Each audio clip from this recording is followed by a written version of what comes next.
I felt like Dear World was a way to bring these students in and right away show them that we want them to be a connected community.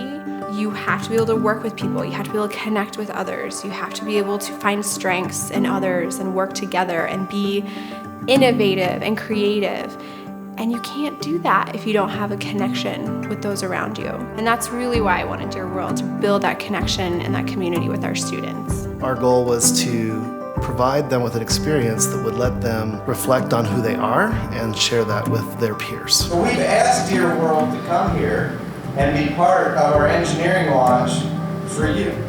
You're here for a reason, and I couldn't be more excited. The students, when they show up, they can be nervous, they can be uncertain as to how they're going to fit in. This ability to connect with their peers, learn about them, find out that they're just like them, can help them get past those fears and feel like, yes, I am here for a reason. I do belong here. The first week is so important to get off to a good start, right? And to feel like you're part of a community, having a true and honest connection with one person. If we can help with that, I think that's a success for us. See, sometimes when you give people the space to, just tell their story or a little bit about them, they expand.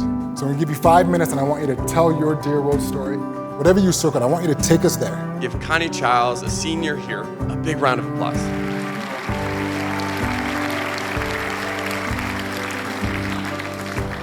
Hello. So I'll get right to it. Once upon a time, I was in high school. And at the time, there were two very important people in my life. One was a girlfriend of mine that I had at the time. Her name was Annika, and the second person was another girl at the same time. Her name was Connie, myself. Now at the time, I didn't always get to be myself. And because of that, my desire, my true identity, my transgender identity was a taboo. And it was a secret that I truly did believe that I would take to my grave. High school passed, Annika and I broke up. But as luck would have it, we reunited here at CU. It was nighttime at the time. One of the summer's last rains was wrapping up, so you had a little drizzle. And we were in our car in one of the parking lots here at CU. And I really did think that we had, reconciled our relationship. But I did have one last secret I had to tell her. She also has one last secret. So I said, all right, let's make a deal. On the count of 3, we will both say it at the same time. 1, 2, 3.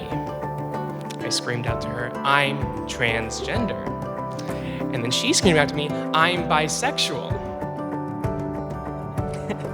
Our jaws dropped to the floor when we were just gasping back, and we were completely dumbfounded. All of a sudden, it was clear why our relationship didn't work out in high school. We were an LGBT couple, and we didn't even know it. These days, Connie is 100% of who I am. Living as a woman has not only relieved me of many struggles I've faced, but has given me unprecedented levels of euphoria. I remember that night very often, and it is a memory I would never want to change. The end. We're trying to set the stage right from the beginning that everyone belongs here and everyone deserves to be here. How do people do this? Did everybody else do this too? Yes, everybody else did this too. Oh my God, how did they do it? She's so cool, and I wanted people to view me like that. You're gonna make it. The perseverance really does pay off in the end of the day. That's my story. Finally finding something to connect with someone, especially for college students that have just met 10,000 of their new best friends. That's the value of Dear World to me. Your portrait is truly unique to you. No one on the planet can write what you write. 5 steps, we're gonna reflect on some big ideas that you hold dear. One of the most important things about this is us working with each other. Like, you can't write your message on yourself. If I walk up to you and you're like this trying to write on yourself, I would be so sad about it, y'all. That's what engineering is about. It's working as a team, it's tackling hard problems, it's learning from failure, and we want our students to build on those lessons. So now we have one idea. 3 minutes each sharing, all right? Identify who's going to be the listener and the storyteller, and then find a seat. Ready? Go.